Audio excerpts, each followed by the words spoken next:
नहीं, मैंने अभी हाई कोर्ट का जो आदेश है उसको मैंने पढ़ा नहीं है। इट्स ओपन सर, सब लेकिन जगह। नहीं, कोई पढ़ा नहीं है, लेकिन अपफ्रंट प्रीमियम जो है वो एक पॉलिसी के तहत है। और एक पॉलिसी के तहत 2006 में जब ऊर्जा नीति बनी थी, तो उसमें उस ऊर्जा नीति में मैं भी मेन आर्किटेक्ट था। मैडम स्टोक्स उस समय ऊर्जा मिनिस्टर थे। तो अपफ्रंट प्रीमियम में ये था कि कोई भी पावर प्रोजेक्ट लग जाए, लगे या ना लगे, उस पॉलिसी में क्लियर है। आप हमने अब एक रिजर्व प्राइस पर मेगावाट जैसे 10 लाख रिजर्व प्राइस रखा था, उस पर उन कंपनियों ने बोली थी। उस अपफ्रंट के मामले में आर्बिट्रेशन से कोई फैसला आया।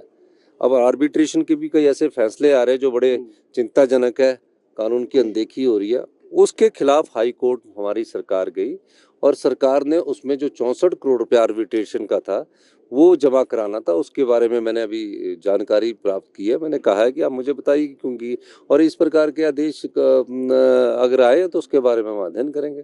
नहीं, मैंने अभी हाई कोर्ट का जो आदेश है उसको मैंने पढ़ा नहीं है। इट्स ओपन सर, सब लेकिन जगह।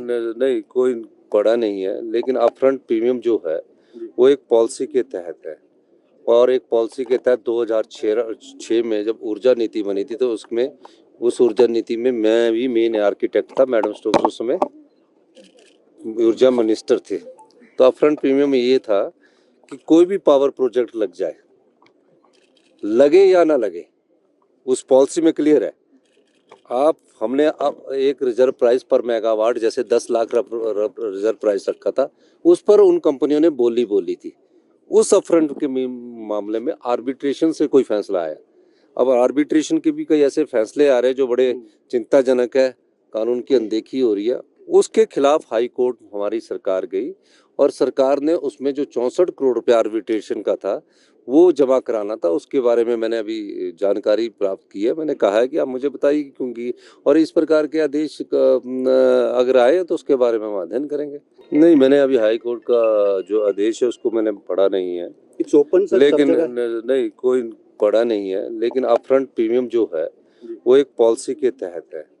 और एक पॉलिसी के तहत 2006 में जब ऊर्जा नीति बनी थी, तो उसमें उस ऊर्जा नीति में मैं भी मेन आर्किटेक्ट था। मैडम स्टोक्स उस समय ऊर्जा मिनिस्टर थे। तो अपफ्रंट प्रीमियम में ये था कि कोई भी पावर प्रोजेक्ट लग जाए, लगे या ना लगे, उस पॉलिसी में क्लियर है। आप हमने अब एक रिजर्व प्राइस पर मेगावाट जैसे 10 लाख रिजर्व प्राइस रखा था, उस पर उन कंपनियों ने बोली थी। उस अपफ्रंट के मामले में आर्बिट्रेशन से कोई फैसला आया।